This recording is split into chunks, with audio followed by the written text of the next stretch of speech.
Hi, everyone. Well, welcome to the February SJAA Imaging SIG. And once again, we have Francesco Meschia going to teach us more about PixInsight image processing. It was a great presentation last month. Take it away, Francesco. Thank you very much. Hi. So this is a, we called this session jokingly processing garbage data.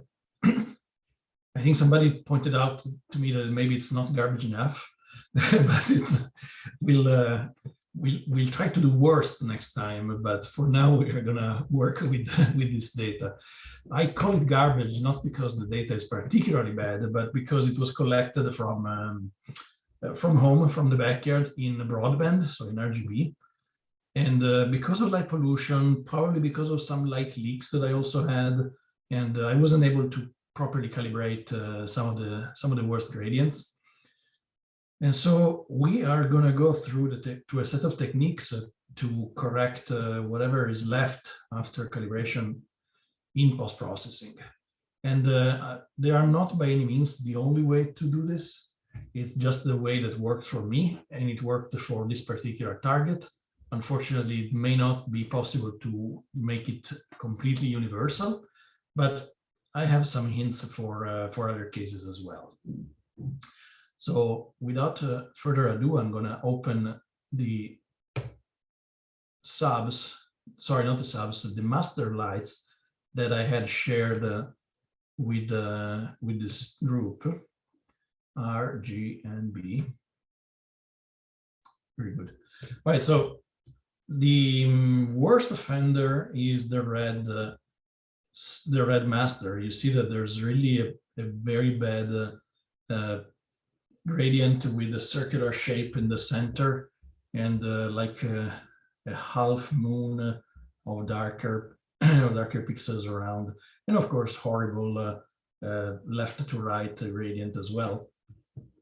We were discussing earlier what could be the reason. Could be a light leak is what I suspect. I was also suggesting it could be dew forming on the lens, and so reflecting, diffusing the light in different ways, scattering in the optical tube.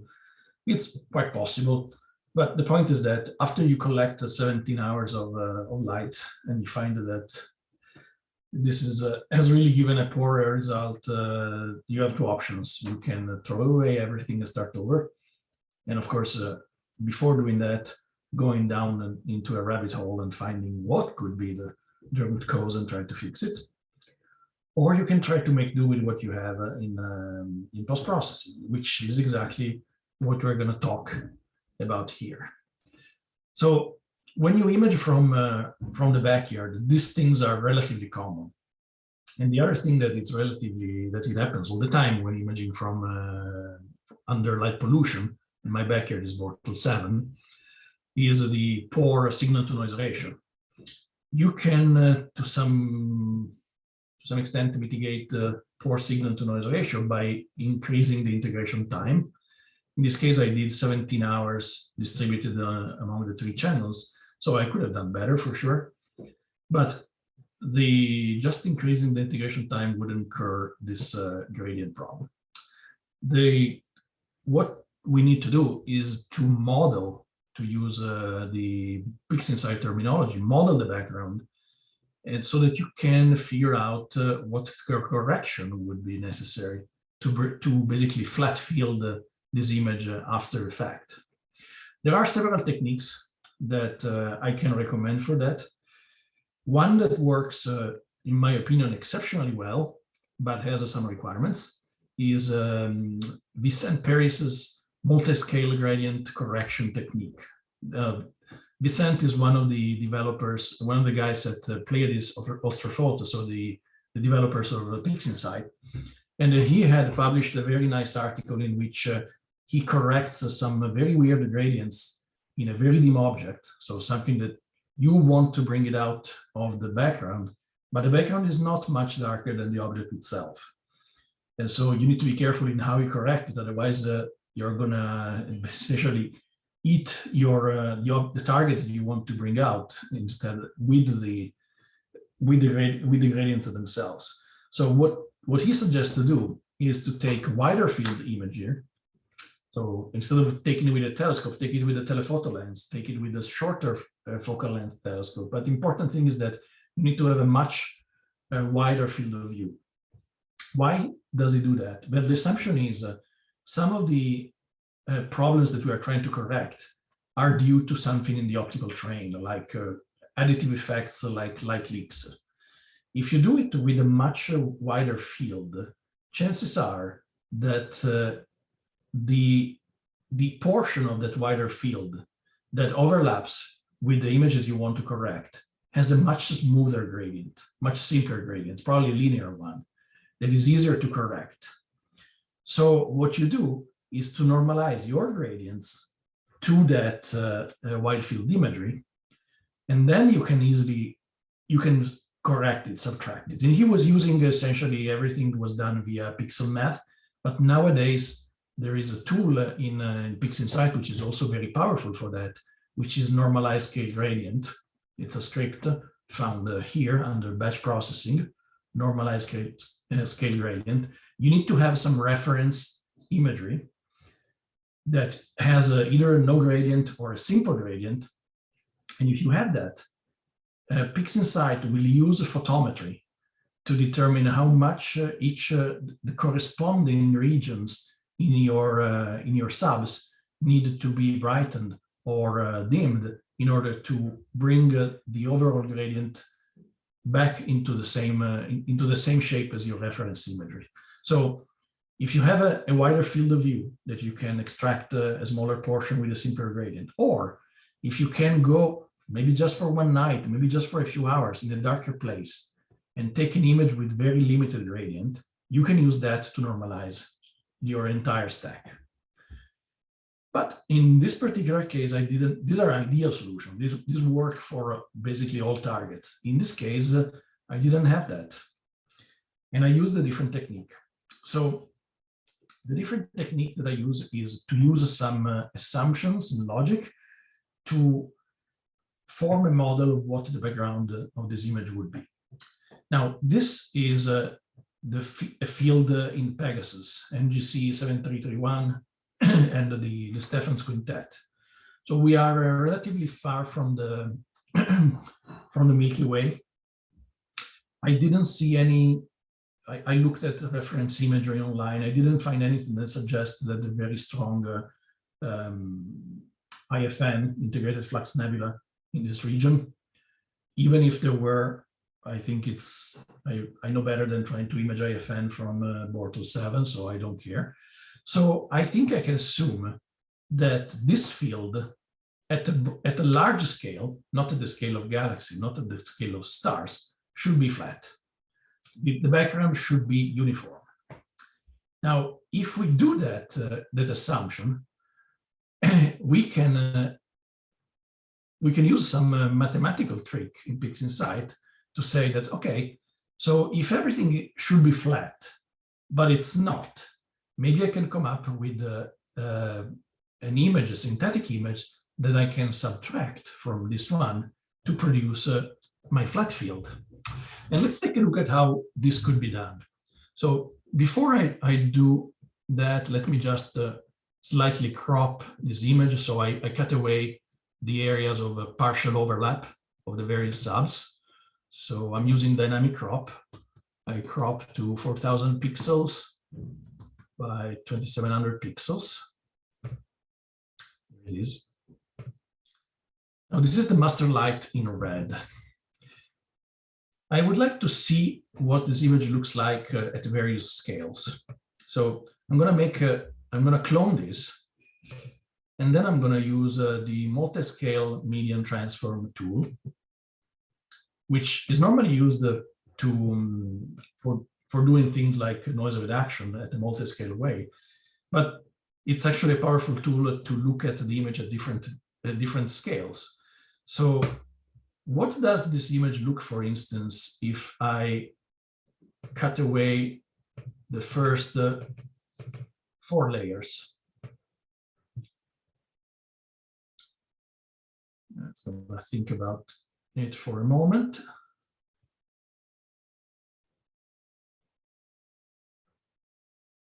Okay, so the smaller stars are gone. I'm gonna cycle here.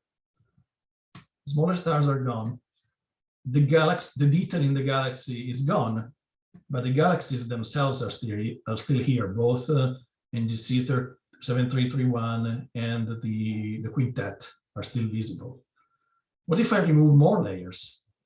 Now, just to make it faster, let me use a preview. And we can do it better, actually. Now, let's remove 5 layers.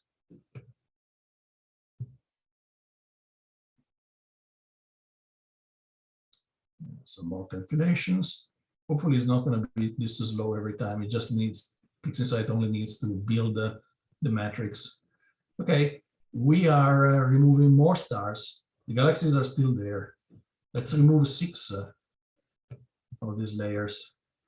No, even better. Let's remove 7. Oh, we are starting to get there. Let's remove 8 layers.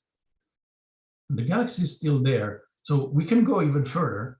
And I can decide that, for instance, instead of doing this reduction, instead of doing it this way, multiscale media transform can only remove up to 8 layers. Then you have the residual layer. You cannot do more than 8, but you can use a trick.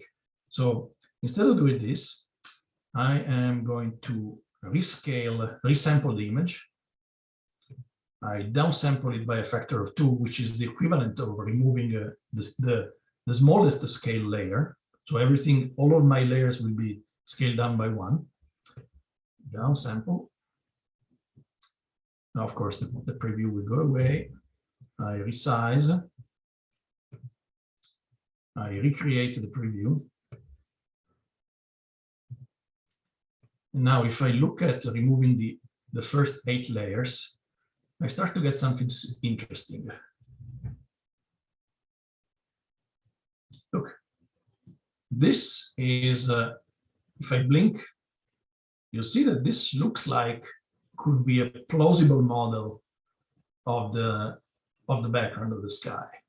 Now, if I assume that what I assume it is, the real background is to be flat because of the assumption that I said, there's no Milky Way here, and if there is IFN, I don't particularly care to capture it. I could subtract this from this and obtain an equalized image. Now, let's see if this is true. Let's take Pixel Math. I'm going to rename this let's call it R model, MDL. It was only preview. Let me apply it on a permanent basis. And let's write this expression. I want to take the target image. Then I'm going to subtract the model.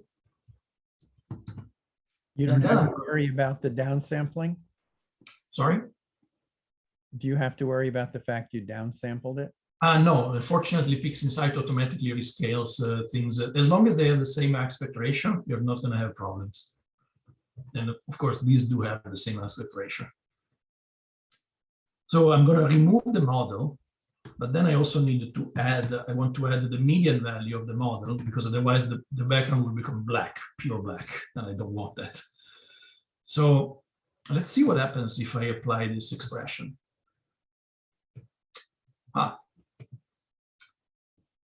Before, after. So most of the gradients are gone. However, there is a problem. Let me zoom in to show it a little bit more clearly. There is like a darker ghost image around NGC 7331 and also around the Stephan's Quintet. And if you think about it, it's the reason for this is visible in the model. You see that there is in addition to the center circular light artifact, there's also a bulge here, which corresponds to NGC 7331, and a fainter area of brighter background here, which corresponds to the Quintet. Now, what do we do if we want to get rid of that too? Well, let's see. We could further downsample. We could remove another layer, and the galaxy would become less visible. Let's see if this is a good idea.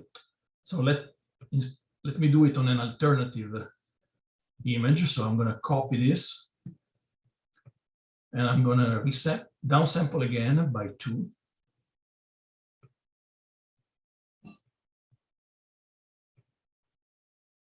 Okay, here we are. And let's remove again the first 8 layers. Okay, so I don't see the galaxy anymore.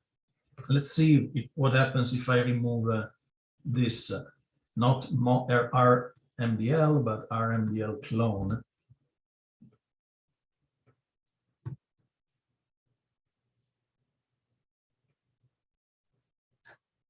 Okay, so the correction is better for the galaxy, but there is still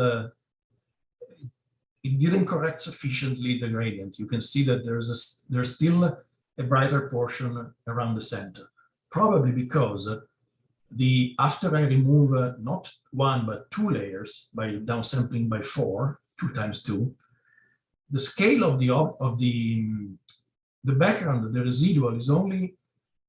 The scale is only 256 pixels times 4, so about 1,000 pixels. And these objects, I mean, these are not objects, but these artifacts are probably on a scale that is actually a little either comparable with that or even slightly smaller than that. So they start to get removed with at this scale. So this is unpleasant because this is not sufficient. And this is too much. And there's actually not a way, not an in-between situation. It's not easy to get it. What I did is to take my assumption about what the background should look like a step further. And I took this background model. I recognize that it has some things that I wouldn't want to see here. And it's relatively easy to see what they are. And what I did was to remove, to paint over those parts that I don't want using Photoshop. I'm not creating data. This is only the background. I'm painting over the background model because I want the background model to be more similar to the one that I think should be. And let me show you as an example what I did. I'm just gonna save this. I needed to, oh, sorry, I cannot save it right now. I need to export it into Photoshop because Photoshop has much better paint instruments than PixInsight has. But this is it's a linear image. I cannot export it directly in Photoshop, right? I need to make it, otherwise it would be black. I need to make it into a stretched image. The way I choose to do it is by using the histogram transformation tool in combination to make essentially a permanent stretch from auto STF. So I'm going to take whatever is the STF function that is displayed here, and I basically imported it into the string transfer function tool by checking the track view button. And then I drag and drop it here. And I also use the track button here because I want the histogram transformation to tell me how many pixels am I clipping it to black or to white. In this moment, fortunately, there's no clipped pixels. You see that both for shadows and highlights, the clipping is 0. So I'm not throwing away any data here, which is good. I can just remove the auto STF, apply the permanent stretch, and now it's stretched.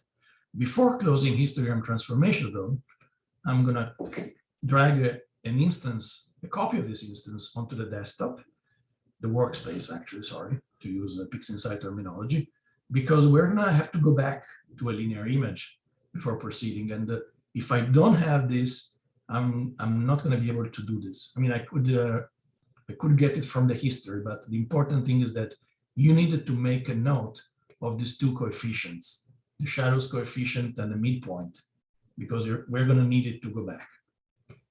Now that we are at this point, I can save the image. And the image is here. I'm going to save it as a TIFF file. Let me just create a second folder.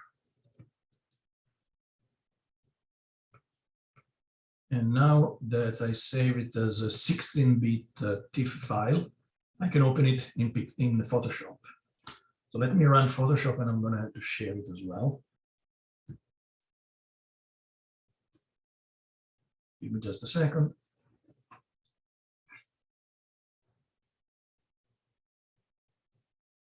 All right.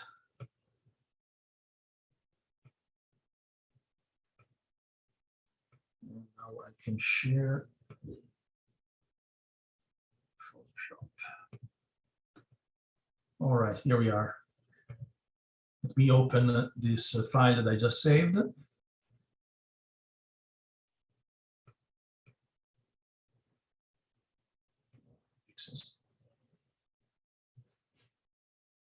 Photoshop is playing tricks on me. Give me a second.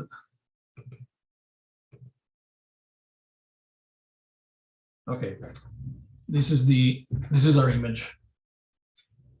Now I want to paint over it, and I don't want to just take the paintbrush and just start going over it. I want to use something slightly more sophisticated, which is a tool called the dodge tool, which is the equivalent of the tool that we were using in the darkroom once in the old days, by placing something that casts a shadow on onto the photographic paper. Although this is can be easily done via this tool here, I prefer to do it not with this image directly, but I want to do it on I like to try to do it in a non-destructive way without changing this background. So what I do instead is to create an additional layer and say that the blending mode for this layer is actually, I'm going to use a burn, not linear burn, not dodge, sorry. And now I can take, choose my color. I'm going to paint in black. I'm going to take a paintbrush here. I am going to make it bigger, like 100 pixel. It's a very low hardness, which means that it has a very feathered edge. I'm also, if I just paint this, look what happens. Okay, it's way too much.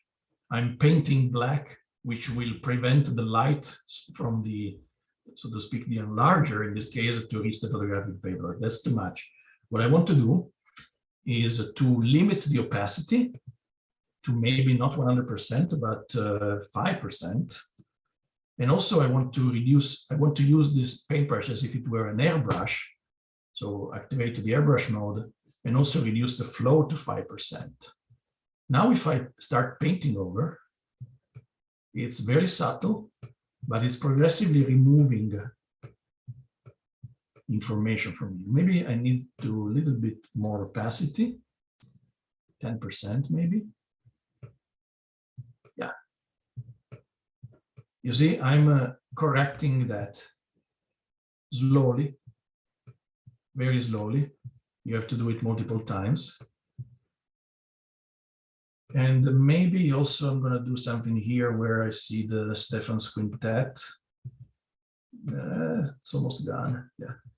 And now I realize that I left a black mark here, which I don't like, and I probably want to go back. So I take the eraser, and the eraser can work in exactly the same way as the rest of the tool. So I can work it in airbrush mode, saying that the opacity is only 10%, and use the eraser here. And you see, my mistake has become less and less evident. And it's gone. Now we can go back to the paintbrush, and maybe I want to refine this area. And more, and more. And then I overdid it again, and I go back to the eraser. I do it a little bit here. And when I'm happy, I probably want to take this tool here, which is the blurring tool, and with a suitably large large brush, I start blurring what I did so I don't have any sharp edges. Now, I know many people will say, well, okay, you're painting over your image, you're inventing data. Not really, because I'm painting over the background, not on the image itself. And we're going to see the result of this in a moment. So let me continue with a little bit of eraser.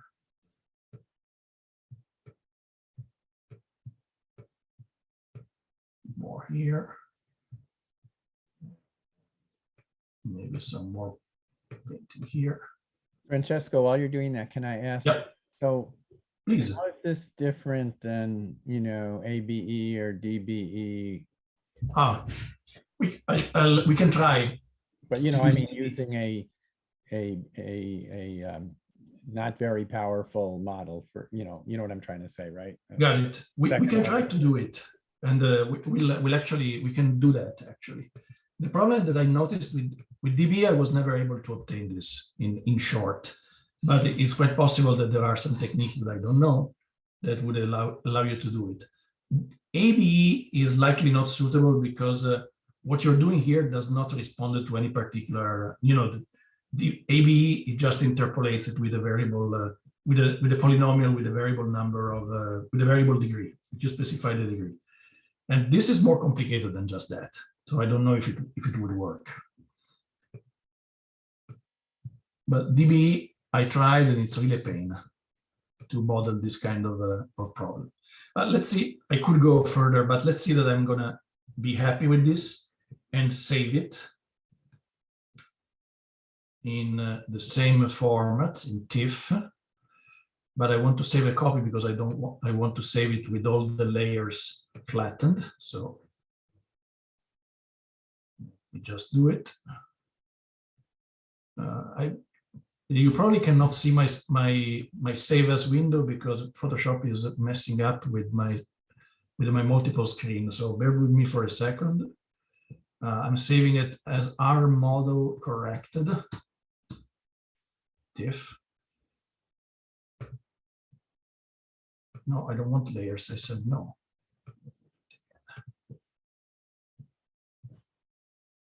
No layers. R model corrected.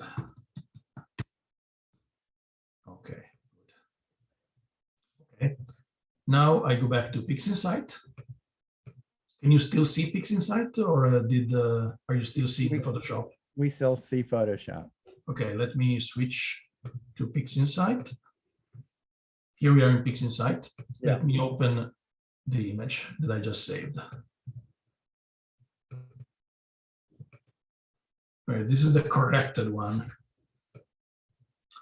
Let's see what happens. Now, I cannot apply it directly. We have to go back, transform it into a linear one, right? Now, to transform it to a linear one, I'm going to look at the instance that I had saved. I'm going to put it here. I am taking the pixel math. And in pixel math, I use this expression. I want to use the inverse mid-tone transfer function. So MTF will be 1 minus this number here, 0.00064979. And this reverses the mid-tone transformation. And then I need to add the shadows, the pedestal that was here, and add it here. And to show you what the result will be, I'm going to do it over this image here. Oops, there must be a mistake in what I did. Let's see what the error is. The MTS function needs two parameters, right? The second parameter is the target image.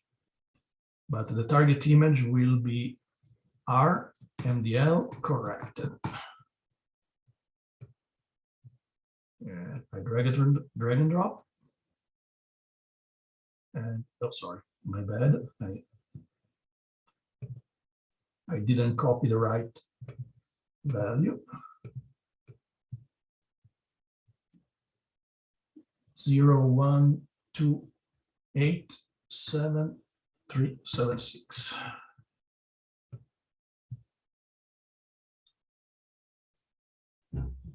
Still some problem, just a moment.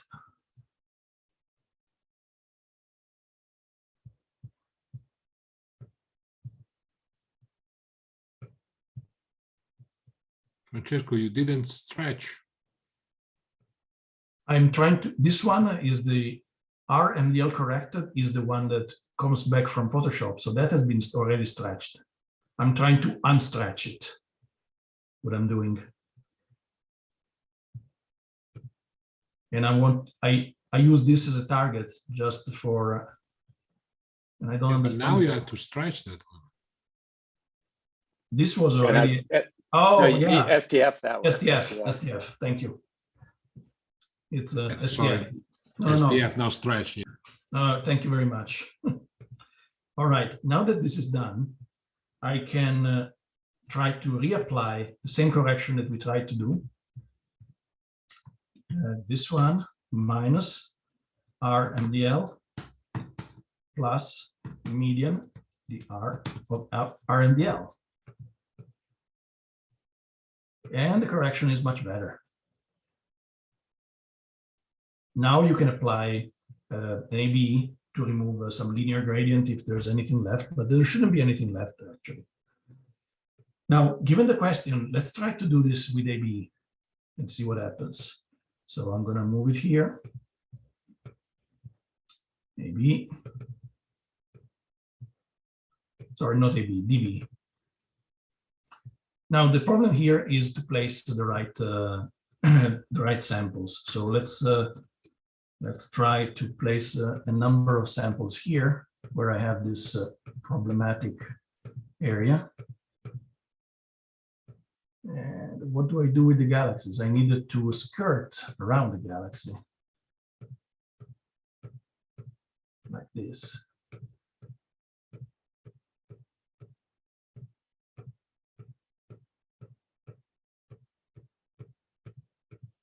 All right, let's do this.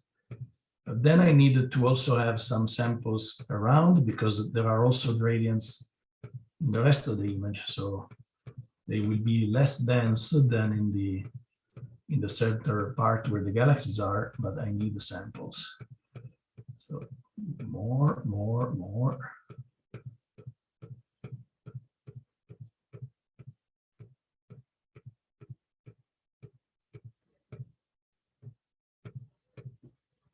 Okay, let's see.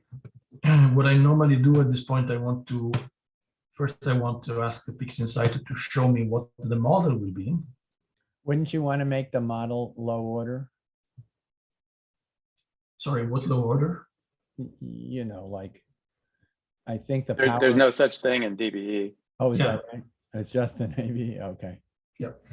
So this is the model that DBE would apply. Let's see what the correction looks like. Subtraction, normalization, and the discard. Okay.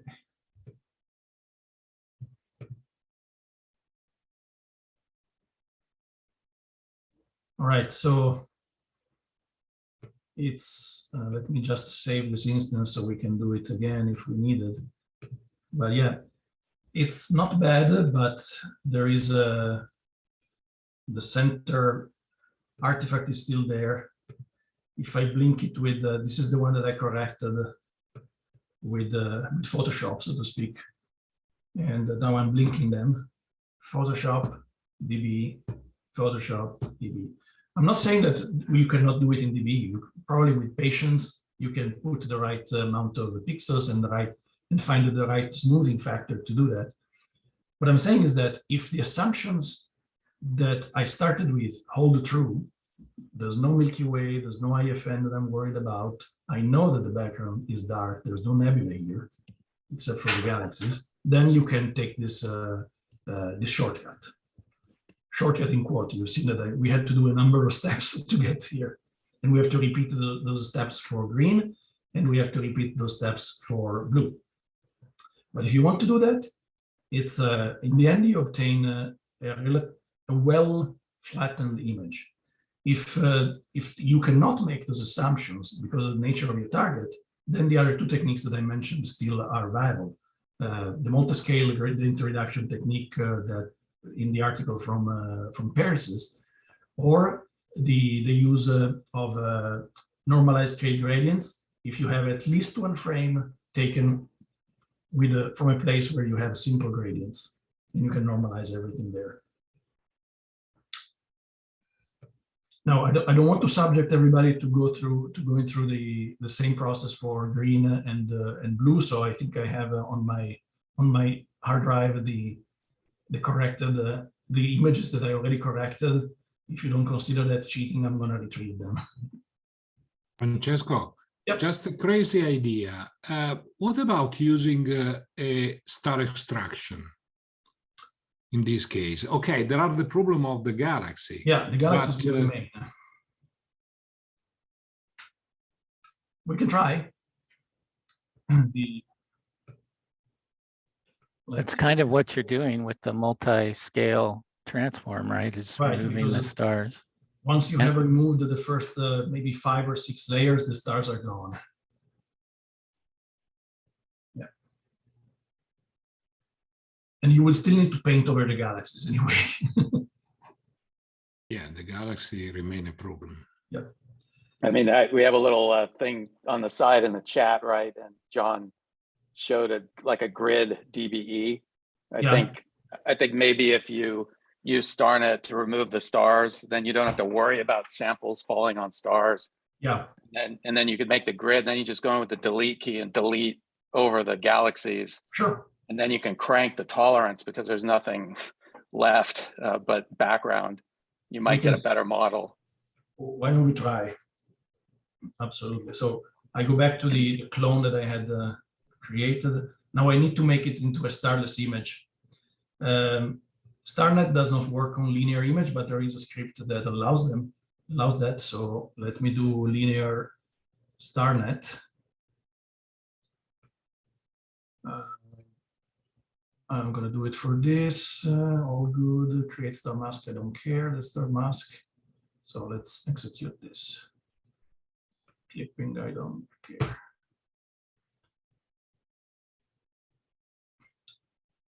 StarNet is a bit slow, but on my machine.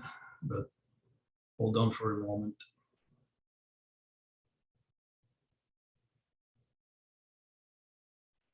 Well, a little more than a moment. I apologize. Do you have Star Exterminator? I have Star Exterminator as well. Yes, we can try that. Yeah, I mean, it'd probably run on the GPU, but I have no GPU, so oh, okay. Doesn't make a lot of difference. Yeah, okay. But yeah, we are already 25%. So let's.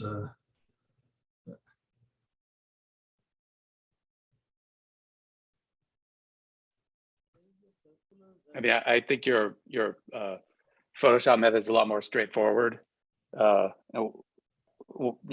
messing with this. Like in the past, I've had to do exactly what you're doing here with complex gradients and spent a lot of time moving samples off of stars, like 20, 30 minutes, like trying to get the right. So it is really tedious. Exactly. I was going to ask though, you're using multi-scale median transform, and since you're just deleting layers, could you just use the Atros wavelet tool? Because it goes up to like, I don't know how many layers. You can go to, I believe, 20 or something like that. Yeah. I mean, would it, yeah. I'm just asking, does it give the same result since you're just removing layers and not doing anything to them?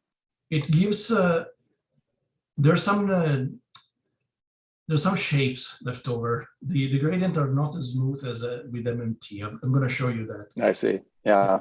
And unfortunately, here the problem is not that we don't have enough layers. We can always resample the image too. Yeah, sure. And the problem is that we are in between the two layers. We are artifacts in this moment. Like I guess you could do a non-integer resampling, like 1.5. Yeah, it might work. Yeah, you may get because you're only interested in the large scale. Yes, exactly. And again, the problem is that this may work in this image, but it's highly dependent on the scale of the object that you want to preserve. All right, we are done. So this is the starless version. Let's do DB now with a dense grid. Is that was your idea, Rob, right? Yeah, sorry, I muted. Yeah, 20 per. Even 25, I don't know. I mean, I usually go even more than that, but Right. you know, you still have some blobs left over, so there's still Right. work to do. And well, but I can use the smoothing factor. So let's say 0.5 smoothing factor. And I just want to remove the samples that are overlapping this galaxy.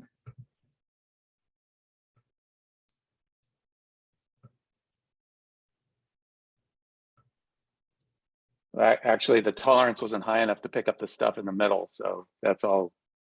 That's another problem. Let's do 2.5 and put some samples in the middle manually. Oh, let me do it. Regenerate. Yeah, that's probably easier. I can always redo this.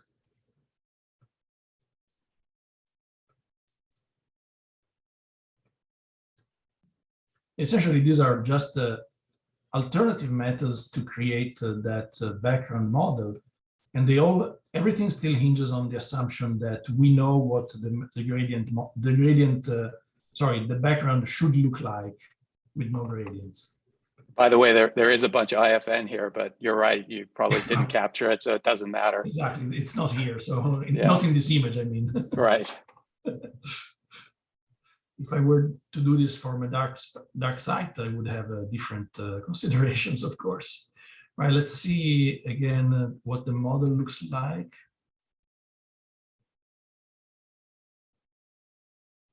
Now, of course, it takes a little longer because I have many points in this sample. Can I ask, when you're doing that, when I click on the image to add samples, but it's too bright, it doesn't take my samples, it marks them as red. How come yours were all accepted? You needed to increase the tolerance. No, I know, but it seemed like you were able to do it even with a lower tolerance. But no, I increased the tolerance and then I started clicking. Sorry, never mind. No worries. All right, so this is the background that is calculated by DBE. Well, let's try. I think I can use it directly to try to correct the image. So cancel.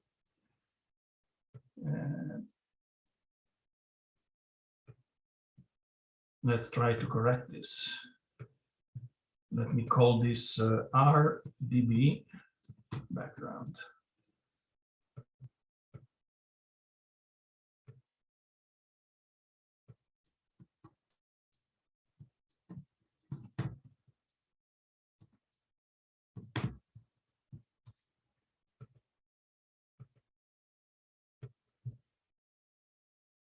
That's not bad at all.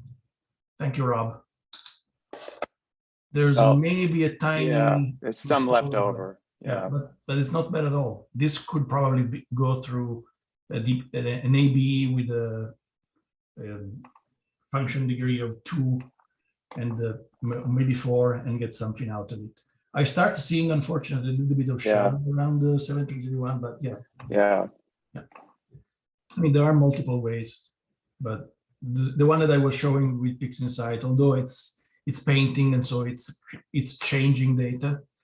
It's as I said, if I were interested in, if I thought I had even any IFN here, I would not be doing this, but I know that from the backyard I have not. All right, so let me just import the files that I already have corrected so we can proceed a little bit faster here. Where are those?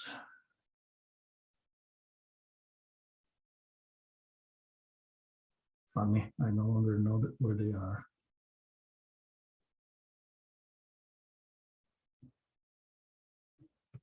Okay, R, G, and B.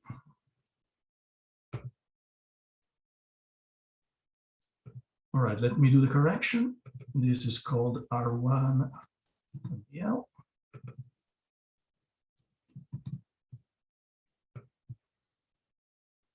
Oh, there's some problem. Oh, I needed to. Aha, this is an interesting problem. I don't have the data anymore.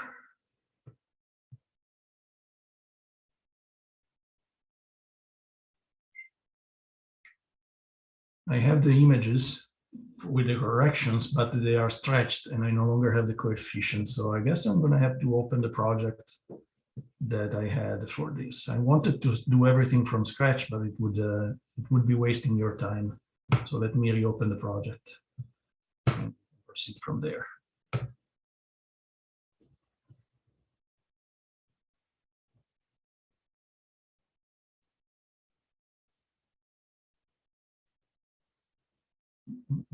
Getting there.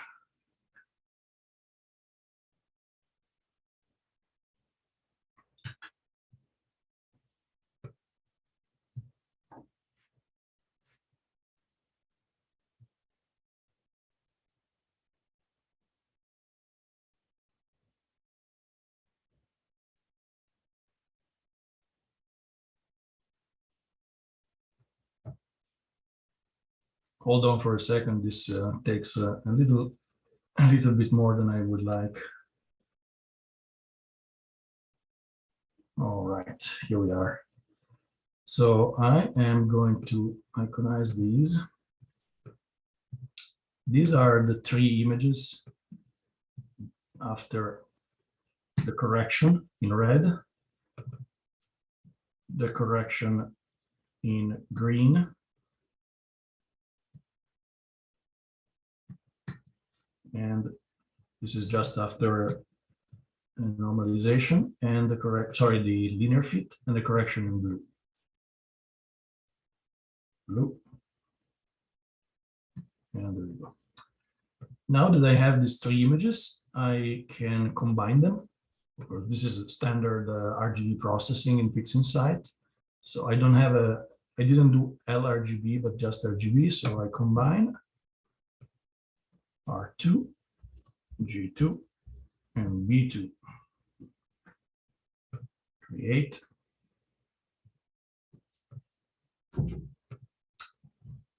Something went wrong.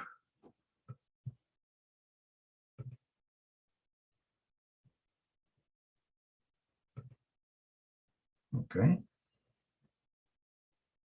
This is good. This is also good. And this one, I probably just needed to do a linear fit because I believe it has a different distribution of tones. Let's look at the histograms. This is the histogram of the red channel. After I enlarge the histogram. So R and B are fitted to each other. You see that the peak, the histogram shape is basically the same, but green is not. I needed to do a linear fit of green to one of the other two channels. So I'm going to take the color calibration linear fit. I'm going to fit to R2.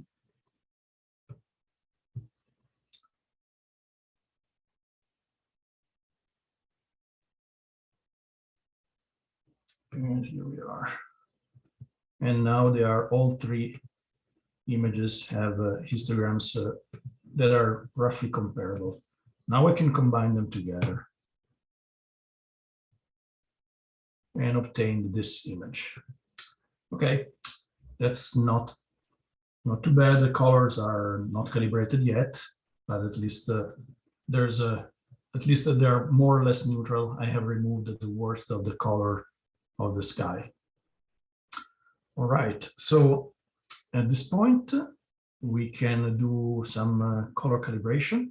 Actually, I see that there is something that I would like to correct with DBE. I don't know if you can see it on Zoom, but this edge has a slight purple tint that I would like to get rid of. So I am going to take DBE now and move the samples so that I can essentially capture this area.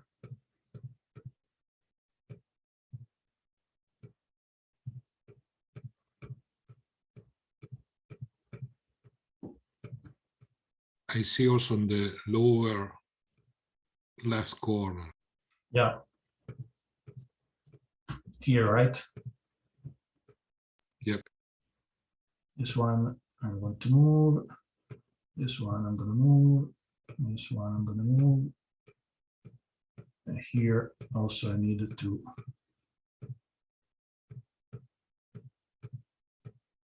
Okay, so I am going to place some random samples in the rest of the image just for the sake of giving the DV something to work on, avoiding the galaxies and hoping that the stars are not too bad. This is really bad.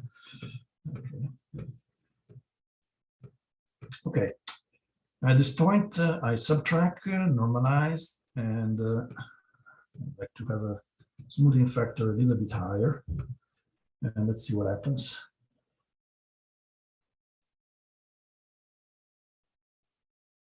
Okay, did a pretty good job. It's before, after. Yeah, I can't complain.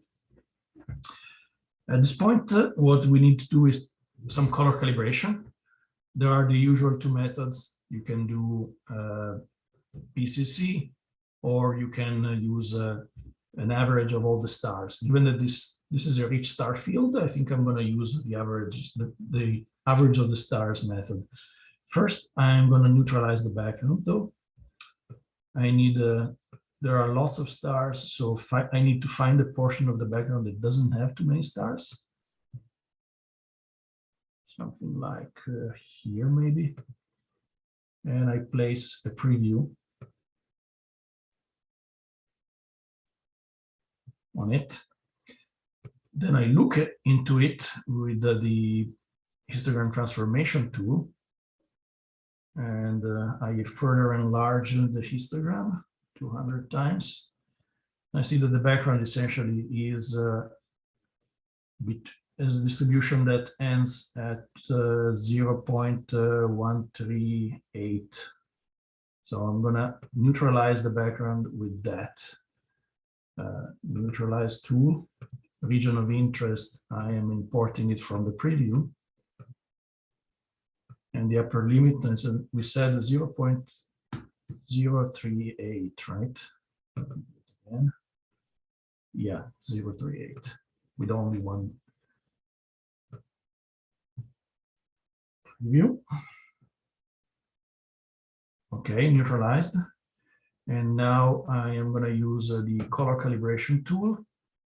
The reference image is the same. The region of interest for the background is the one that I already used. Let me see what the levels look like now that after we normalized. It's going to be 0.0007, so 7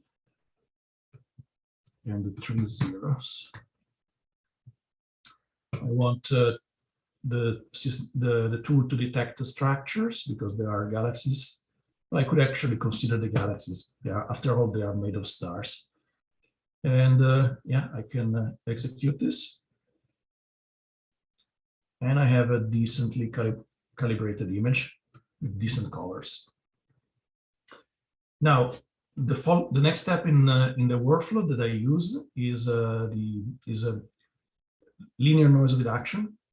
And I'm going to use the same tool that we used the last time, the MMT tool and multiscale median transfer. I can go, if you want, I can go over the same process that we did last time to choose the right coefficient for the various layers. It could be useful if somebody was not present in the previous episode, so to speak. So I'm creating a preview that includes part of the galaxy and the part of the background that I want to, on which I want to apply noise reduction. I'm going to make this preview slightly larger because I want to use all the screen real estate that I can. Even larger than this. Can I ask, you skipped your first noise reduction technique from last time. Did you? I didn't use it in this one. And the reason is that the original files resulted from the integration of subs at a different, with different lengths. And I was experimenting with different gains. So you cannot use, if the camera parameters are not the same throughout the stack, you cannot use Mirror Denoise, unfortunately. So we're going to have to use MMT to do everything here. Right, so MMT, let me get it. We're already using it, actually, right? We're going to analyze the way it works by looking at this image the same way that MMT sees it. So we're going to see not the actual image, but the changes in the image produced by this tool. If I select layer 1 and I just drag this the icon of the process onto the image will be processed, and only the layer 1 as seen by MMT will be visible. We're going to see the way that this image looks like at scale 1, the scale of 1 pixel. So it's doing it on a preview, so it should be relatively fast. It just needs to initialize the matrices right now. It's not going to be done every time.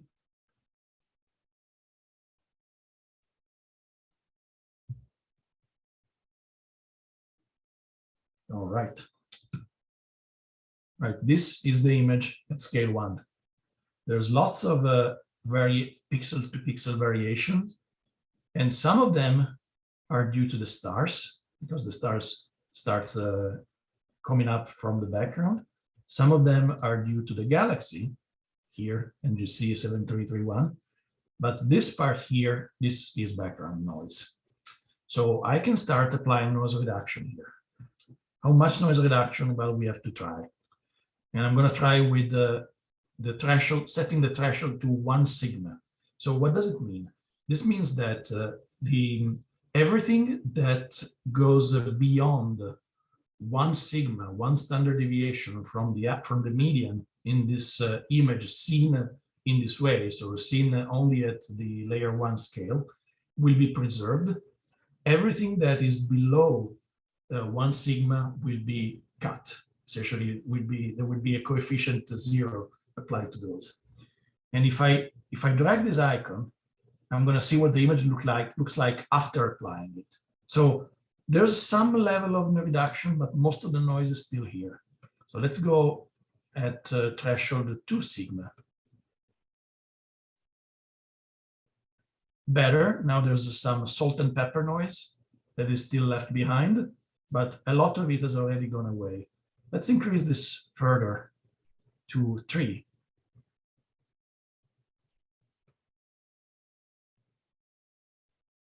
Okay, not bad. Let's see 4.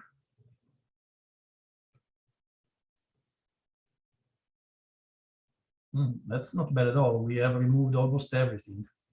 Maybe we can do even, and at the same time we're starting to lose something in the galaxy. Maybe we go back to 3.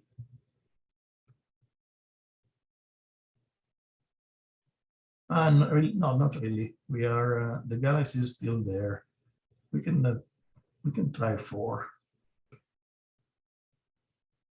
And there are 2 other parameters that you can play with. One of them is the amount. Well, this is basically self-explanatory. It's how much of this reduction you want to apply.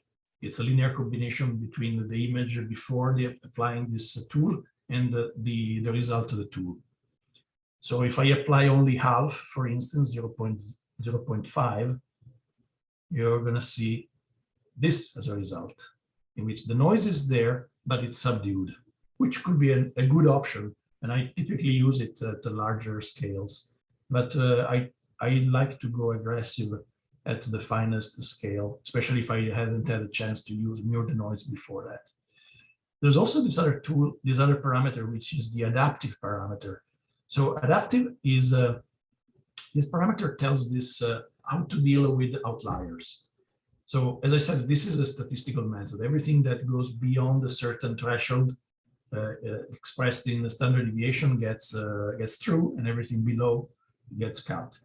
But the adaptive basically locally adapts the threshold that you set to the statistical property of each part of the image. So for instance, I can obtain good results, but probably even better results than this by going back to threshold 3, but increasing the adaptive parameter to 1.0. Look, this is what you get. It's almost perfect. Maybe it's a bit aggressive even. Let's see, it's 0.5. Yeah, this one I like. So I'm going to keep this.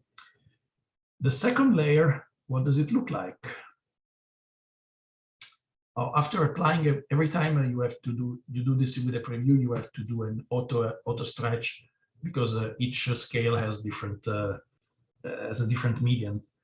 So now we start seeing, we start seeing more certain structure in the galaxies that we wouldn't see before, and the stars look slightly bigger as expected. Let's apply noise reduction. Let's do let's start with the same value that we had before, 0.3, 3 sigma and 0.5 adaptive. Now it's interesting, at this scale, 3 sigma is not sufficient to do good noise reduction. So there's more noise in this image, there's more noise at the scale of 2 than the scale of 1. So we can try to tweak this and increase the threshold. Let's increase it to 4. 4 sigma, anything below 4 sigma will not go through. We still have noise. How about we move it to 4.5?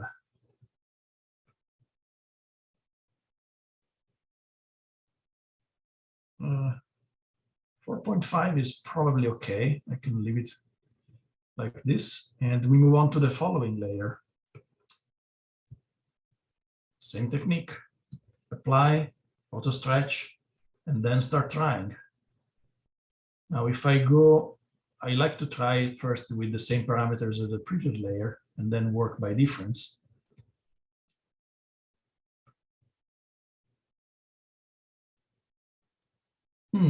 Well, maybe a bit aggressive. Let's see if I can reduce it to 4, maybe.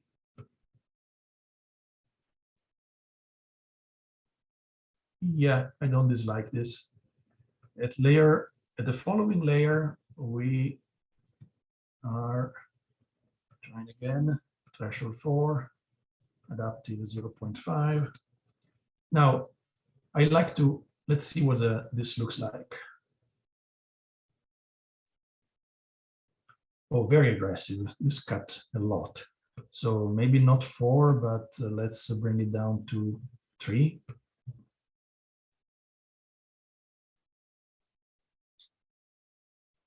Maybe 3 is appropriate.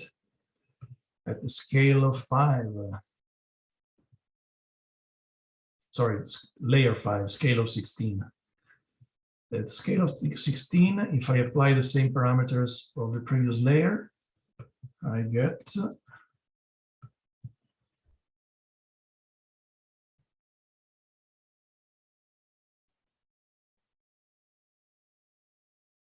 okay, very aggressive. Let's maybe we don't need the adaptive anymore. Let's see. Larger scales are tended to be more regular. Okay, the adaptive actually was helping a little bit, so I probably need to increase the sigma to compensate for this. Yeah. Okay. And at the scale of 32 pixels, this is what the image looks like. Sorry. And for this one, if I apply the same parameters, what do I get? Way too aggressive. 3. 3 I start to see some mottling coming out of the background. So maybe, well, let's try to leave it like this. And I could continue with the scales corresponding to 64 pixels and 128 pixels. I don't think it's needed by this image, but what I'm gonna do on the other hand is I like to make the effect of noise reduction less strong. I like to use a lower strength for lower layers, for higher layers, sorry. So I start with the 1.0. I would like to end up maybe at 0.5, and everything in between is more or less linearly scaled. Now let's see what happens to the image if I now go back to my original and I remove the layer preview. Is no longer doing the changes, but it's actually giving me the preview of the tool. If I apply this, what does this look like?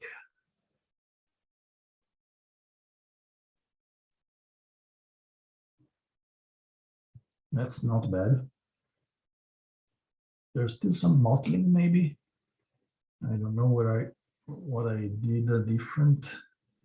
It's probably I needed to increase this at a larger scale. So let's say at layer 7, I want to put a sigma of 2 and 0.5 seems fine.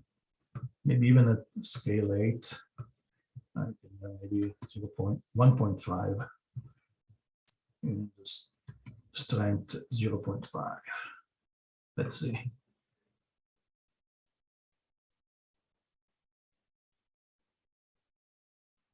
Oh, I just realized that I was doing something very stupid. So let me go back and show you what I did. I didn't apply any mask, and you definitely want to have a mask for MMT. So let's quickly create a linear mask. So sorry, not a linear mask, a luminance mask. I want to convert this into the RGB space. So into the RGB space with the equally weighted coefficients, like this. Then I can extract the luminance, and I can delinearize it.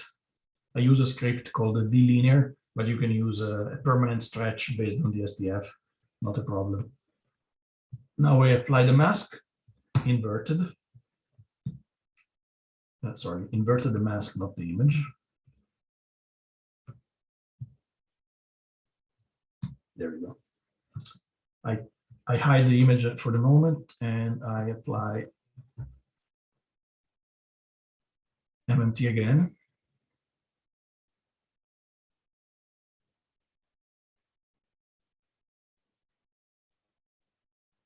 So it's take a little longer now because he has to recalculate the matrices, because I've done some additional steps. They're not like the RGB space linearization.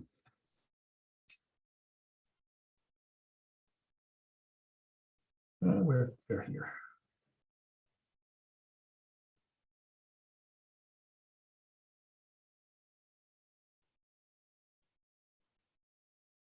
Yeah, I like this. It is not mottled as before. All right, I can finally apply this MMT noise reduction to the entire image. It's going to take a little while.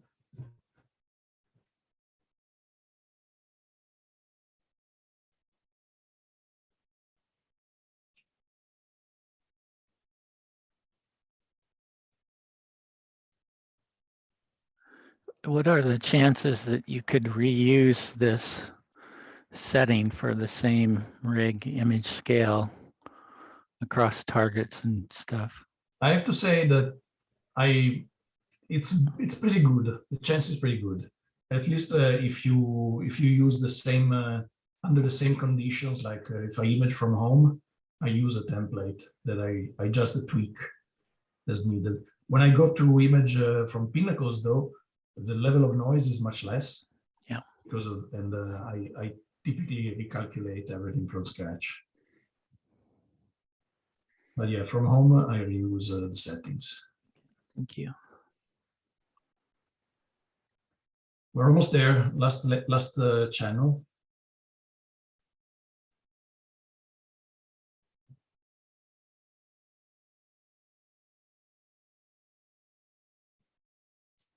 Layer 4. The use of the adaptive parameter makes the execution of MMT much slower, and slower and slower as for higher layers. So you don't want to, if possible, to use the adaptive parameter to be other than 0 for layers higher than 5. All right, the result is not too shabby. This is NGC 7331 with the 4 fleas, as they are called. And this is the quintet. I'm happy. Now we are ready to delinearize this image and go into something that we can eventually convert into a JPEG or publish. So I'm going to remove this mask. And before stretching the image, I would like to do the same thing that I did last time, which is to try to do something to restore the colors of the star cores. Now, what is the problem? Now, look at these stars here. The halo of the star is orange. It's definitely orange. But the core is almost pure white. So we need to do something to fix this.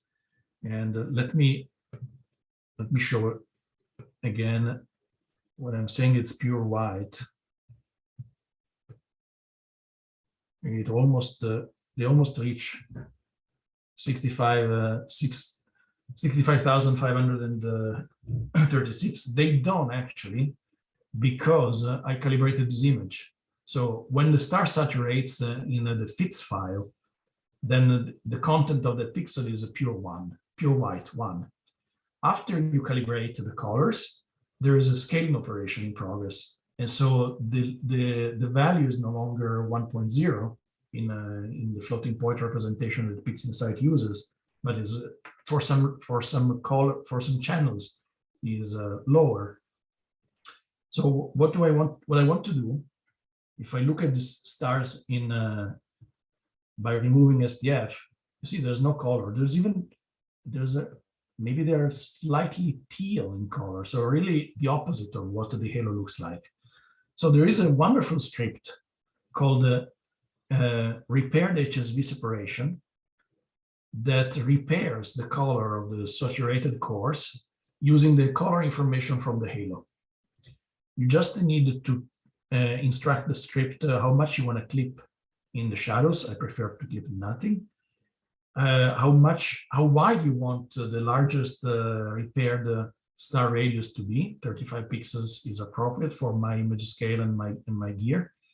And the level from 0 to 1, where you want to start the repair process. But basically, the script is going to start to look suspiciously at any star that has a peak exceeding 0.5 in the floating point units. And the output of this will be 3 files in the HSV space. Now, the HSV color space, H stands for hue, S stands for saturation, and V is value, is basically the brightness. Now, we don't want to reuse the brightness here because we were already happy with the brightness that we had in the original image. We just want to reuse the hue and saturation, because those are the ones where the repair happened. So I want to take these two representations of this image in this color space and mix them, replace the corresponding channels in the original image. To do so, I use the channel combination tool. I set it to operate in HSV.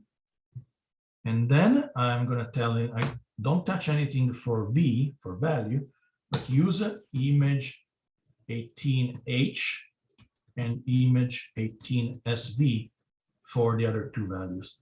Now, when I do that, look at the colors of these 3 stars. and they become orange, just like their halo.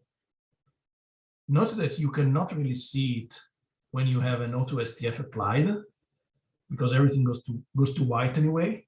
But when you remove the auto STF, you definitely see that the colors were repaired. Great. Now we have good colors. We are ready to stretch. Now, I apologize that I don't know, I'm not familiar with the script that Steve was mentioning. What I do is to use one of his, I think one of his ancestors, which is the ArcSnh stretch. This was, I think it was created by Mark Shelley a few years back. I'm going to do a real-time preview. I'm going to start trying. Now, my goal here is to stretch the image to the point where the galaxies start to become visible, but the stars are not yet becoming saturated, because the whole point of using ArcSnh stretch is that you want to preserve the star colors. Also, I don't want the star to become overwhelming, because I would rather stretch the stars less in this step than having to do star reduction later. So set this tool in order to get the stars that you would like, and maybe adjust I'm just going to adjust the background just a tad. I don't want it to clip anything to black. And then I apply the tool, and I obtain this. Let me hide the previews because they take away a little bit. Now this image is still very dark. If I look at the histogram, it peaks at around 0.7. Actually, it's a little bit too dark for my liking. Let me undo and apply ArcSnh again without any black point correction. So the black point stays at 0. Okay, it's slightly better. It peaks now at 0.861, not too bad. Now, I'm okay with this brightness of the stars. I don't want the stars to become overwhelming, but I'm not okay with this level of brightness of the non-stellar objects, the galaxies. I want them to be brighter. Now, how to do that? Well, I am going to separate the stars from the non-star objects. And the way I do this is with StarNet.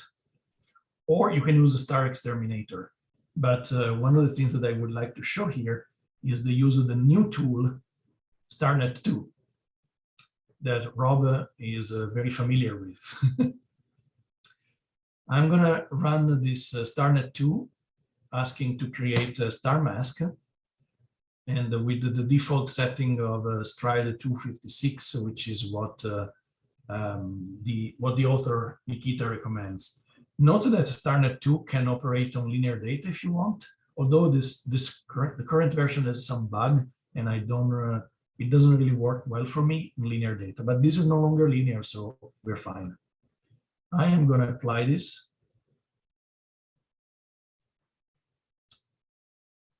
And let's see what happens.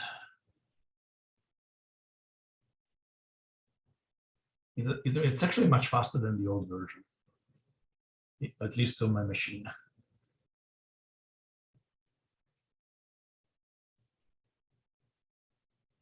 If you want this, if you are interested in trying out this tool, there's a long thread on Cloudy Nights in the vendor software, I believe, forum, where the author is discussing what this tool does, and there are also the links to download it. This tool used to be on downloadable on SourceForge, but since about a week, SourceForge realized that this is not really an open source tool because it's closed source. The source is not available, and so they don't want you to use their platform to distribute closed source software, and they closed down the files distribution page. But the author set up another file distribution page. You just needed to find the link. I don't know if, Rob, do you know if Nikita updated the links in the initial post, or you have to go through the entire thread to find the new links? I think it's buried in the thread. It's buried, right? Yeah. Yeah, I think so. I didn't even realize this had happened until, Yeah. because I downloaded it right away and then. Oh, me didn't too. Need to worry, yeah. But then I started seeing people say, well, but it doesn't work anymore and I cannot download anything. Yeah. Yeah, I think he's going to have to come up with some alternative hosting strategy because SourceForge is no longer suitable for this.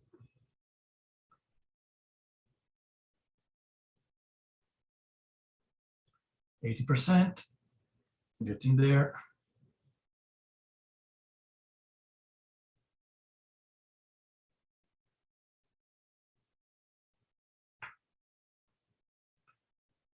Now, my personal opinion of StarNet 2, it does an amazing job.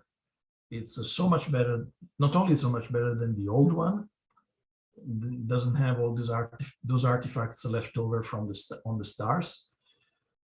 It's actually even better, and I'm sorry to say so because I paid for Star Exterminator, but it's good. It's better than Star Exterminators. It leaves fewer artifacts behind. Sorry, not artifacts. Star Exterminator removes some part of the galaxies, and StarNet leaves everything at its place, almost everything at least. Right, so you can see this is the Stardust image, and this was before, and this is after. It's amazing. Amazing though, but not exactly perfect, because let me show you some interesting things. All right, this, look at this blob here. This is not a galaxy. It's what's left behind from a star. So we're going to have to figure out a way to restore that.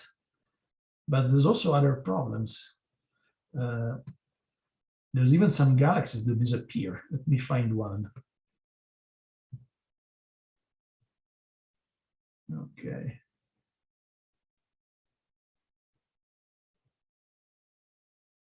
Like this galaxy here is significantly reduced after StarNet, in this area here.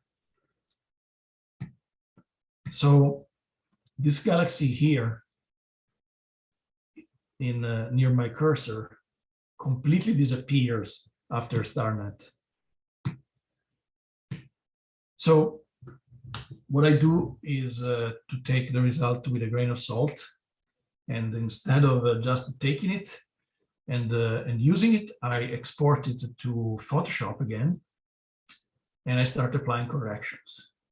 And the corrections that I'm applying are of two types. I use the content-aware fill tool of Photoshop to fix the artifacts left behind by stars. And then I restore the galaxies that were eaten by StarNet++ by taking them from the original starry image. Right, I'm going to have to show you again how I do this in Photoshop. So let's try Photoshop again. Let me launch it, and then I'll share it.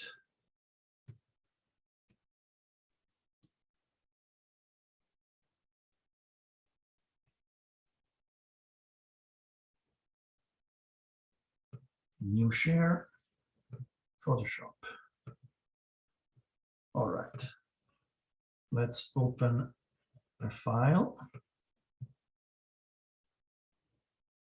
It's a file that I created a couple of days ago. This one.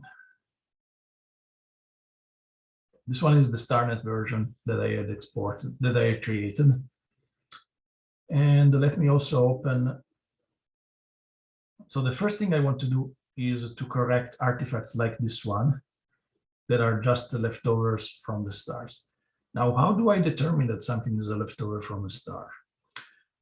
Let me show you some ways. I could open another version of this image, the version before applying StarNet. I have exported it as well. And this one is the known StarNet version. I can copy this, select, copy it, and paste it as an additional layer. And I can start looking at what are the things that are not present in the two. So if I do the difference, of course, are the stars, right? It's the difference between the starry version and the starless version. It's only the stars. Then I can zoom in and start seeing what are the bigger stars. And by changing either the blending mode or maybe by blinking this, I can start seeing what is left behind. This is a method that works, but I would like to suggest another way to do it. Now, if I go back for a moment to PixInsight,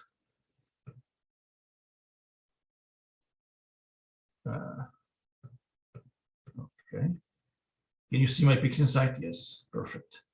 Right. If I go back to PixInsight, I see that StarNet also created the starless, the star mask version, right?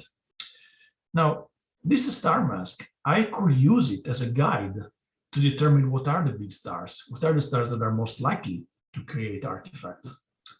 Let me do it by extracting, first I'm going to extract the luminance component, so I'm going to convert it to black and white. I am going to binarize it with an appropriate threshold, like 0.1. And then I am going to export it to Photoshop. Now, this is a 2-bit, it's basically a 1-bit image.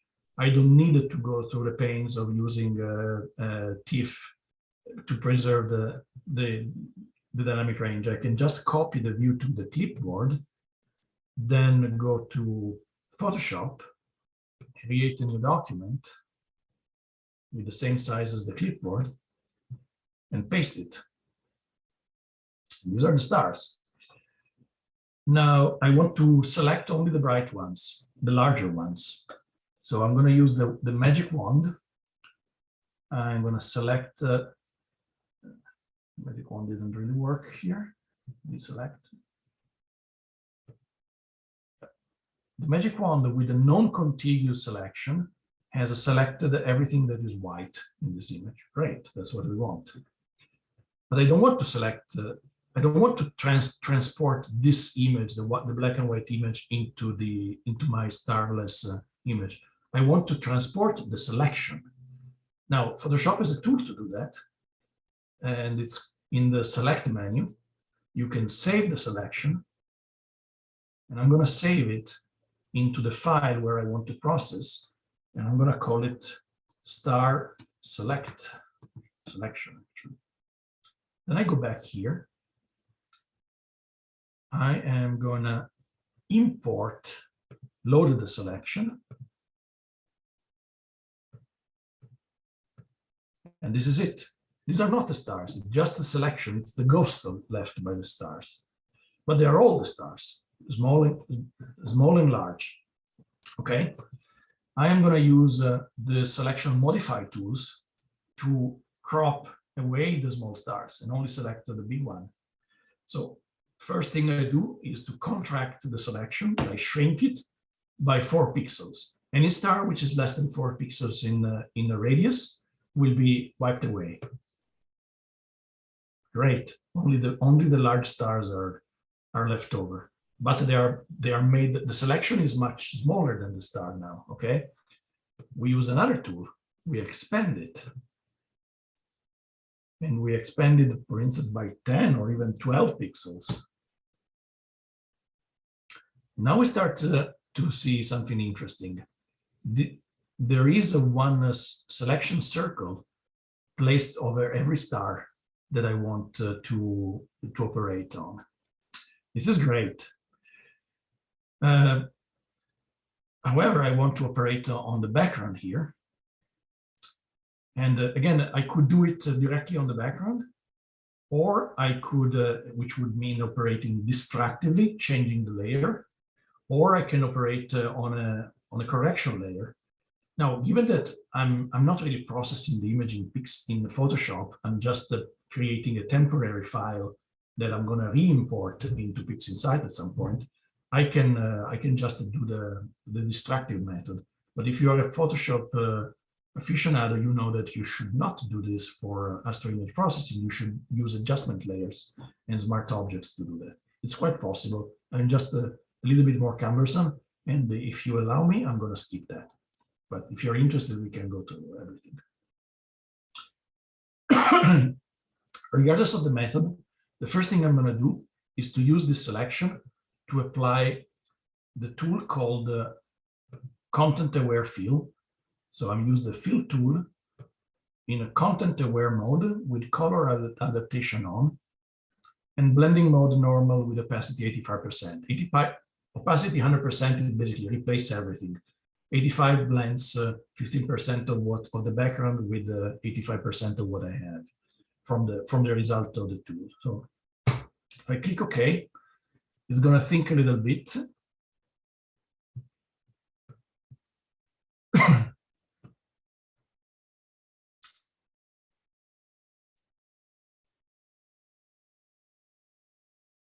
At first, it's going to be hard to see the result because the selection of the marching ants will still be there. Yeah, and you're not going to see, but let me hide it for a moment. And back one, and redo, back, redo, back, redo. And it's already, a lot of it is removed. There is still something left over. Nothing prevents you from at this point going manually to the very large stars that you want to do a second pass on and select them. This one, and then also this one. And I see also here there's a ghost. If you're not sure whether it's a ghost or it's a star or it's a galaxy, you can just temporarily show all the stars, and you're going to immediately identify what's there. So this one was a star, for instance. I don't see. This is also looks like a ghost. Yeah, it's this big star. All right. Let's see if I spot anything obviously wrong.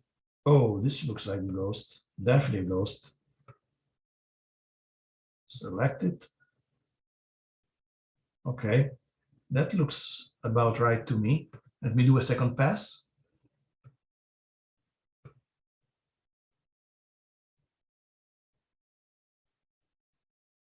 This time it's faster because my selection was simpler. Yeah, the ghost is gone. And yeah, I'm pretty happy with this. What do I need to do now? I may still, maybe there's a ghost here. I don't know. You can go overboard and decide to pixel peep this image to your heart content. But the thing I want to focus on now is I need to restore the galaxies that were eaten by StarNet. They were not actually eaten. It's a bit unfair what I'm saying. They were not removed. They were just considered as if they were stars. And so if I don't put them back into this starless version, they are not gonna be subject to the same stretching that I plan to do for the rest of the galaxies. So for the sake of being of equality in the cosmic scale, I would like to restore those galaxies. And the way I do it is by blinking these things and finding what are the galaxies that were removed. For instance, this one here, look, the core disappeared because the core looks like a star. This is a very tricky case for a tool like this one. All right, how do I do this? All right, the way I normally do this is to create a mask layer and associate it with this. Sorry, there's a problem.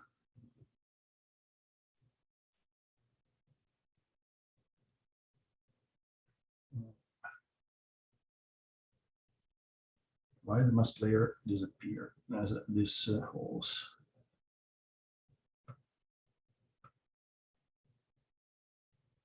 Oh, the mask layer has my current selection. I apologize. Let me deselect. And I am going to paint over everything.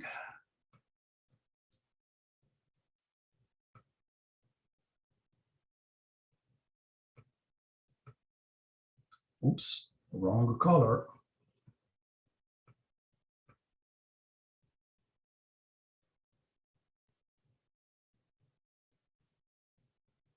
Now, why did I do this? Because I want to use this mask to properly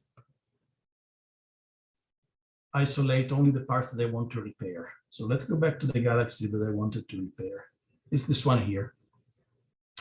Now, I want to create a situation in which this image, this combination of two layers will bring the core to be visible. The way I do it is twofold. First of all, I take the paintbrush, I put on a small brush, and I paint onto the mask. And basically, you see what happens. By applying a black paint into the mask, I am making this layer invisible and making the bottom layer visible. And so what happens is that I have removed the galaxy core that was visible in this layer, and what you're seeing now is the layer behind it, which is exactly the opposite of what we want, right? We want this layer to be mostly invisible and only visible in the part that I want to repair. Great. All I need to do is to invert the mask. Let's do the inversion of the mask, and there is the galaxy core back. And you can rinse and repeat this for all the galaxies that have been compromised by this process. But once you're happy, you are going to save this into a new file. Actually, I'm going to flatten it at the same time.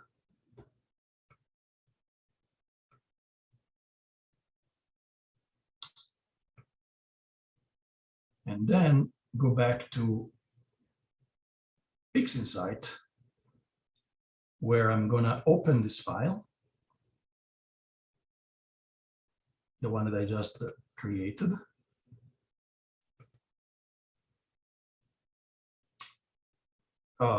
Save the transparency. Sorry, I have to go back into PixInsight. Sorry, to Photoshop, and save it as a copy without alpha channel. Do it again. Replace. Same settings. And we open. Still the alpha channel? What's going on? Oh, because I had select. Okay, let's do it the horrible way that the real Photoshop experts will hate me for. I flatten the image, and now I can save it.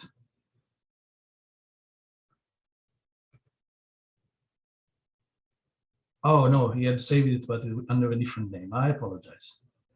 Let me do it. Open it again.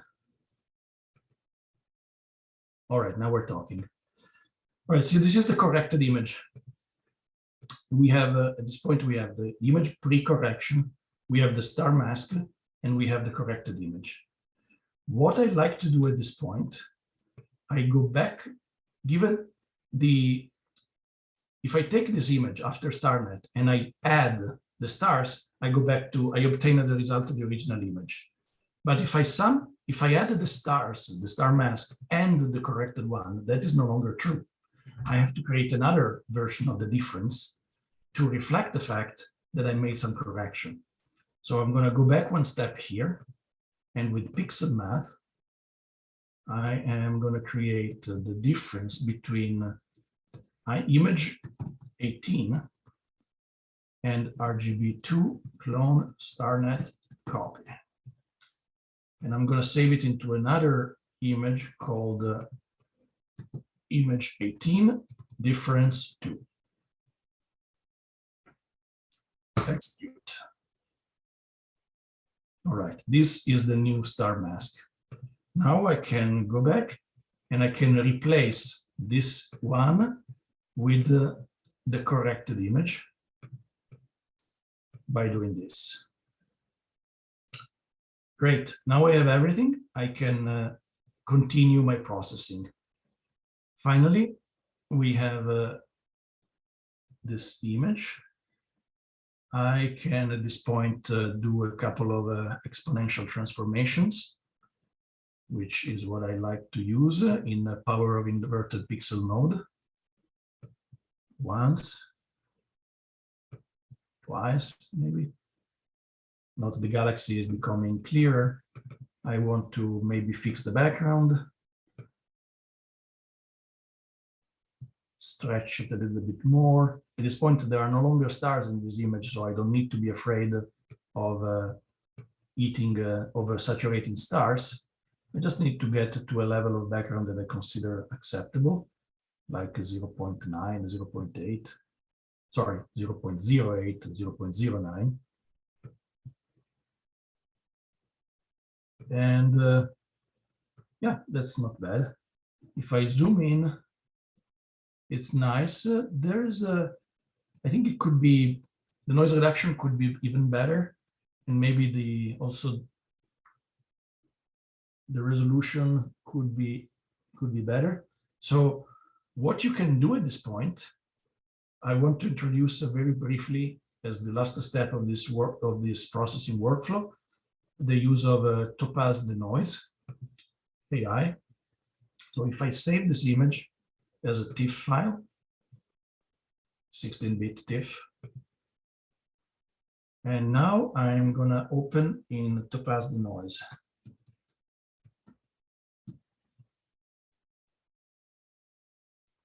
You need to be very careful in using this tool. If you use it with the defaults, it's almost always excessive for Astro images. It's going to make your images look very, very artificial.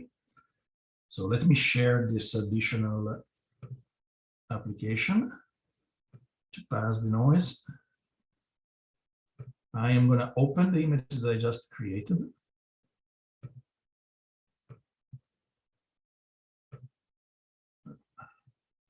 Temp 2.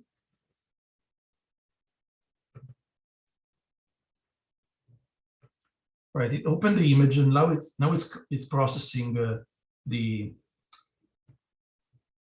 it's doing its job essentially, calculating a first attempt. I'm going to resize this. Note that I have, these are the settings that I used last time. Note that on a scale from 1 to 100, 0 to 100, I have 2 out of 100 for noise reduction and 3 out of 100 for sharpness enhancement. But let me show you the result. It's subtle, but it's definitely there. I don't know how much is going to be visible on Zoom, but I guess my point here is that I think this is a very powerful tool. If you need to spend some time in tweaking the parameters, but it can do really nice things. And if your image is still a little bit noisy and you want to have a little bit more sharpness, it does a really good job. And I know that there are different opinions. I never found that it actually invents the detail. The detail is there. It's basically what you would bring out by a very careful and time-consuming application of deconvolution, but it's doable. So I'm not gonna proceed with this. I'm just gonna show you what the end result is. I have it in the PixInsight project. So let me go back and share it.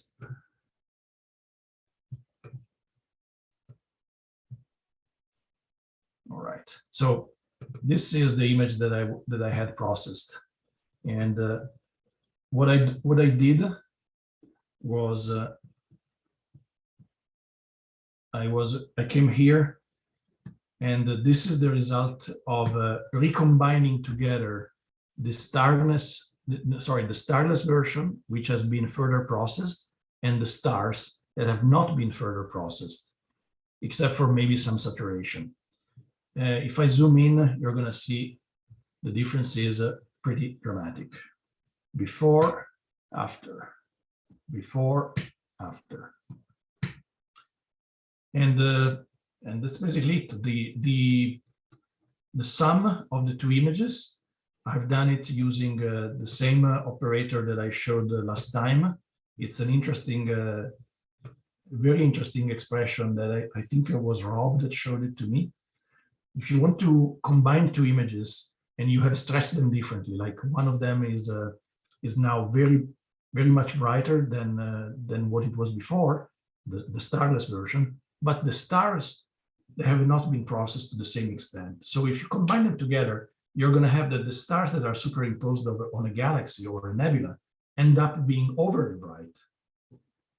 So what you want to do is to have the equivalent of the overlay operator in Photoshop. You can do it in Photoshop if you want, but you can do it in PixInsight with a very clever mathematical expression, which is this one. It's the tilde means inverse in pixel math. It means 1 minus the operand. So I invert the product of the two inverses.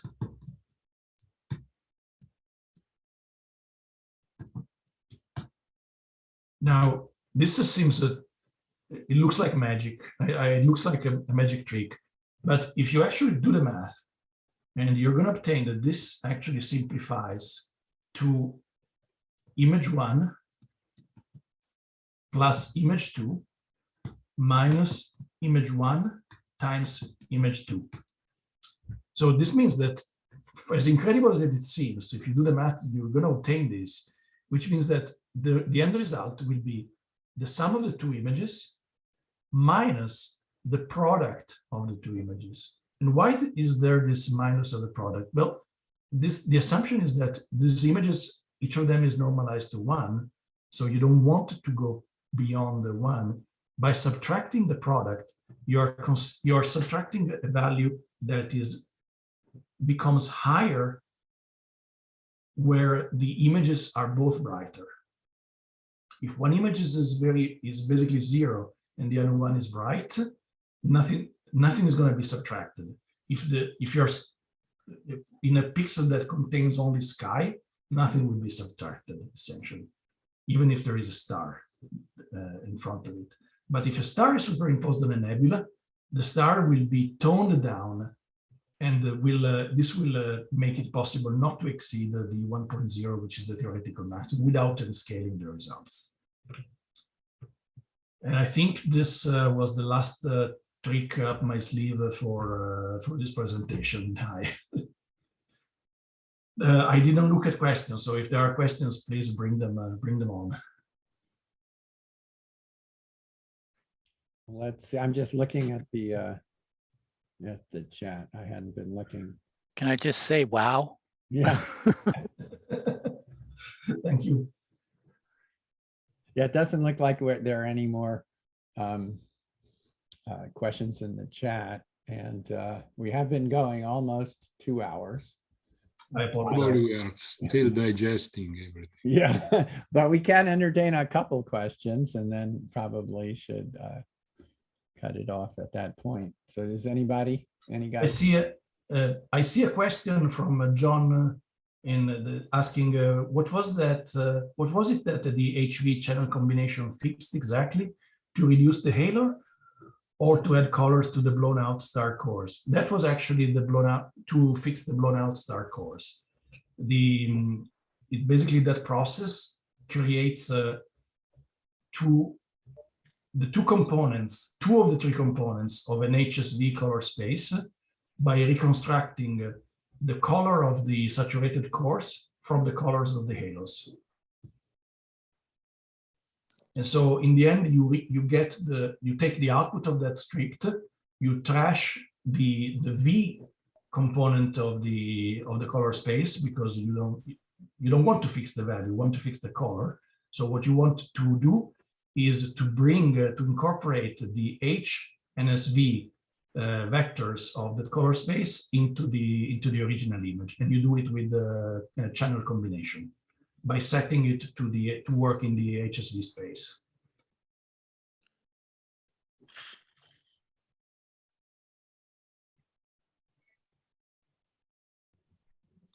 All right. Anything else? Anything else before we close? All right, well, everyone, unmute and thank Francesco for once again an amazing session. Yeah. Thank you. That was great. Thank you very Thank much. you, Francisco. Excellent, Francesco. Thank you. Thank you, Francesco. Thank you. Grazie, grazie. Thank you, Francesco. Awesome. Thank you very much. Great Awesome. session. Really like I'll it. have to watch the recorded session again, probably 10 times. Yeah, Yeah, Glenn will post that. And so we will have a YouTube link once again. yeah, they are long. I apologize. Oh, thank you. All right, well, anyway, I'm going to end now. Thanks very much, everybody, and see you in a Thank you. month. Bye. Bye. Bye Very now. much. Bye-bye. Bye, everybody. Bye, everybody.